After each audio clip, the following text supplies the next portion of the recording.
The digital age has transformed the landscape of threats, blurring geographical boundaries. Cyber attacks can originate from anywhere in the world, targeting critical infrastructure, personal data, and even national security. The interconnected nature of our systems means that a breach in one area can have cascading effects, impacting multiple sectors and regions. The Trump administration shifted cybersecurity responsibility from the federal government to state and local authorities. This move was intended to empower local entities to take charge of their own cybersecurity measures, tailoring their defenses to specific local threats and conditions. This decentralization places the burden of protecting vital assets on entities that may lack resources or expertise. Smaller municipalities often struggle with limited budgets and may not have access to the latest cybersecurity technologies or skilled personnel. Proponents argue that local governments can better understand and respond to unique vulnerabilities. They believe that a localized approach allows for more agile and customized responses to cyber threats, leveraging local knowledge and community-specific insights. Critics warn this could create a patchwork of security protocols, leaving the nation vulnerable. Power grids, water treatment facilities, and communication networks are potential targets for cyber attacks. Inconsistent security measures across different regions could lead to weak points that cybercriminals can exploit. The stakes are high, as these infrastructures are essential for daily life and national security. A successful attack on any of these systems could have devastating consequences, disrupting services and endangering lives. The question is, are state and local governments ready? As cyber threats continue to evolve, the need for robust, well-coordinated cybersecurity strategies at all levels of government becomes increasingly critical. The future of our digital security may depend on how well these local entities can rise to the challenge. A nation-state-sponsored cyber attack on critical infrastructure is not a matter of if, but when. These attacks are becoming more sophisticated and frequent, targeting the very systems that keep our society functioning. Imagine a scenario where the power grid is taken down, plunging entire cities into darkness. Hospitals, emergency services, and businesses would be paralyzed, leading to chaos and economic turmoil. China, with its history of cyber espionage, is a formidable adversary. The Chinese government has invested heavily in offensive cyber capabilities, probing for weaknesses worldwide. Their cyber units are constantly evolving, developing new methods to infiltrate and disrupt critical infrastructure. This includes everything from power grids to water treatment facilities. A successful attack on the power grid could disrupt essential services and cause economic damage. The ripple effects would be felt across the nation, affecting millions of lives. An attack on water treatment facilities could contaminate supplies, leading to illness and unrest. The safety of our drinking water is paramount, and any compromise could have dire consequences. State and local authorities must prioritize cybersecurity investments to bolster defenses. This includes updating outdated systems, training personnel, and conducting regular security audits. Failure to do so could have devastating consequences. The cost of inaction is too high, and the time to act is now. Our critical infrastructure is the backbone of our society, and its protection must be a top priority. Quantum computing is emerging as a disruptive force in cybersecurity.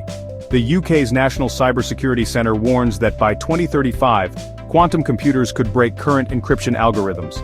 Quantum computers perform calculations exponentially faster than traditional computers.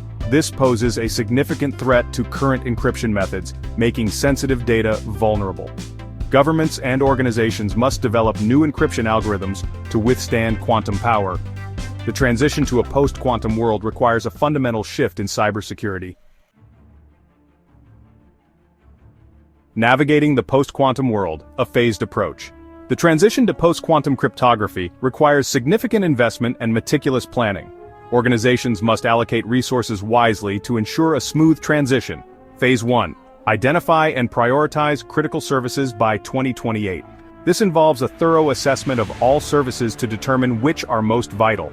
Assess the vulnerability of services like banking, healthcare, and national security communications. These sectors are particularly sensitive and require immediate attention. Prioritize these services for PQC migration. Ensuring that the most critical services are secured first is essential for maintaining trust and security. Phase 2. Begin transition to PQC by 2030. This phase involves the actual implementation of new cryptographic algorithms. Update systems and software to support new algorithms. This requires collaboration between software developers and cybersecurity experts. Use a hybrid approach during the transition to maintain security. Combining traditional and quantum-resistant algorithms can provide an extra layer of protection. Phase 3. Complete transition to PQC by 2035. This final phase ensures that all systems are fully quantum-resistant.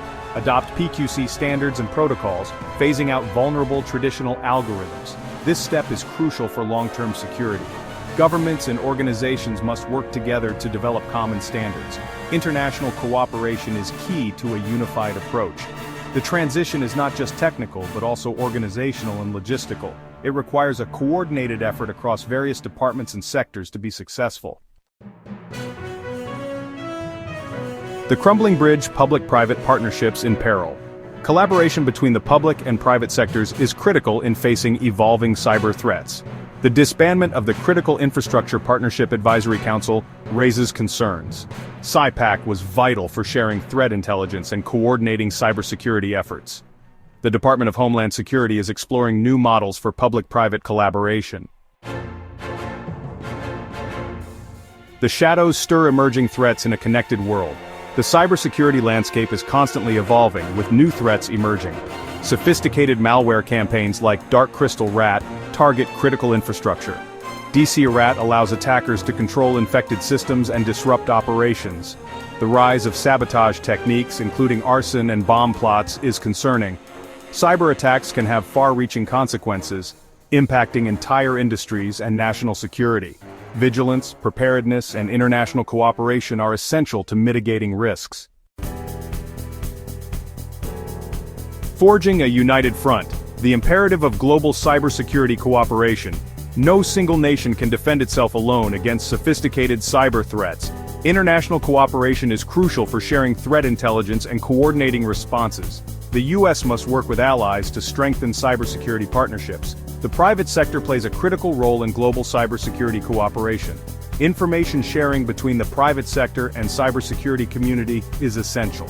Cybersecurity requires a collective effort to protect critical infrastructure and ensure stability.